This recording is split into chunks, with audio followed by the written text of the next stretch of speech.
خالد حذا نے بیان کیا، ان سے اکرمہ نے اور ان سے ابن عباس رضی اللہ عنہ نے۔ دوسری سند اور مجھ سے محمد بن یحییٰ ذہلی نے بیان کیا، کہا ہم سے عفان بن مسلم نے بیان کیا، ان سے وہیب نے، کہا ہم سے خالد حذا نے بیان کیا، ان سے اکرمہ نے اور ان سے ابن عباس رضی اللہ عنہ نے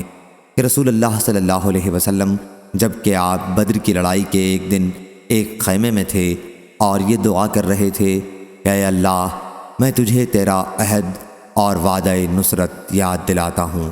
اے اللہ، تیری مرضی ہے، اگر تو چاہے ان تھوڑے سے مسلمانوں کو بھی ہلاک کر دے،